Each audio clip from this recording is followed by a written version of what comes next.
গল্পের নাম শেষ বেঞ্চের সেই লুকানো চিঠি। সপ্তম পর্ব। 10 বছর পর এক অচেনা পরিচিতা। দেখতে দেখতে 10টা বছর কেটে গেল।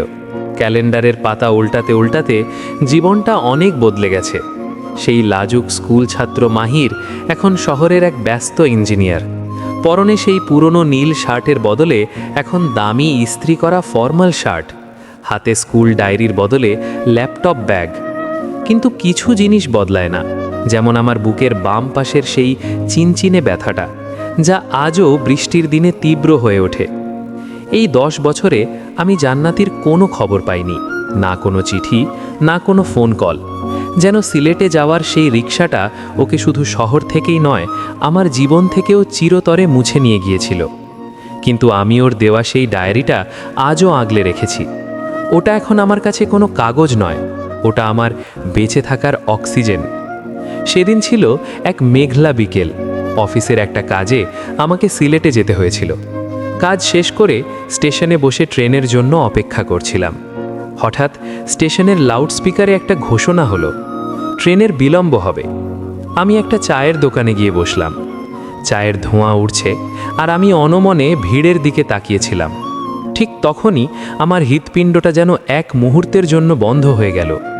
ভিড়ের মধ্যে সাদা রঙের একটা সালোয়ার কামিজ পরা মেয়ে হেঁটে যাচ্ছে।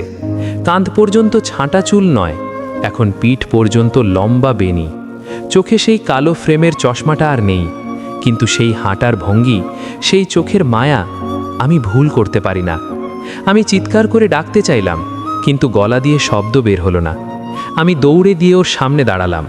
মেয়েটা থমকে গেল। সে আমার দিকে তাকালো।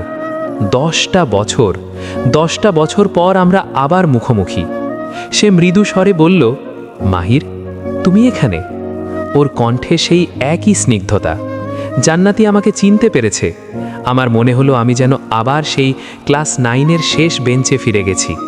আমরা স্টেশনের এক কোণে গিয়ে বসলাম। আমি জিজ্ঞেস করলাম, কেমন আছো জান্নাতি? এই 10 বছর কোথায় ছিলে? জান্নাতি একটু হাসল, কিন্তু সেই হাসিতে কোনো প্রাণ ছিল না। সে বলল, জীবন যেদিকে ভাসিয়ে নিয়ে গেছে সেদিকেই চলেছি মাহির। বাবার মৃত্যুর পর অনেক কিছু বদলে গেছে। এখন একটা স্কুলে পড়াই। আর তুমি? আমি আমার সাফল্যের কথা বললাম, কিন্তু আমার চোখ খুঁজছিল ওর হাতের আঙুলগুলো।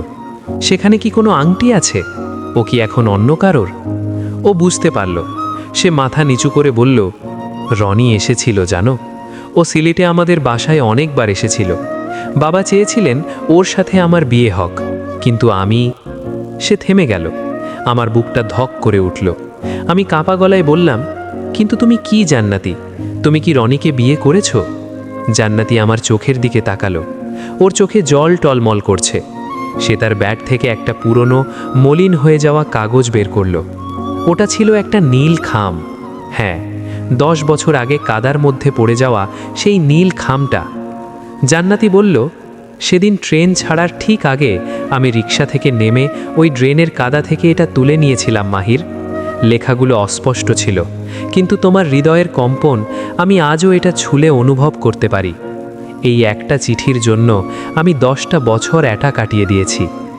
স্টেশনের কোলাহল যেন নিভে গেল। আমরা দুজন দুজনের দিকে তাকিয়ে রইলাম। এক আকাশ, না বলা কথা আমাদের মাঝখানে পাহাড় হয়ে দাঁড়িয়ে আছে।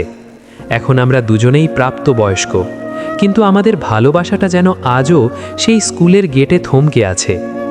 10 বছর পর আবার দেখা হওয়াটা কি কোনো নতুন শুরু, নাকি শুধুই এক বিষণ্ণ বিদায়?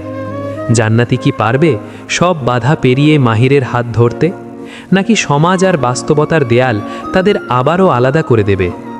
মাহিরের সেই মলিন চিঠি কি অবশেষে তার গন্তব্য খুঁজে পাবে? গল্পের শেষ পরিণতি জানতে হলে অপেক্ষা করুন অন্তিম পর্বের জন্য। আসছে শেষ বেঞ্চের সেই লুকানো চিঠির 8ম ও শেষ পর্ব।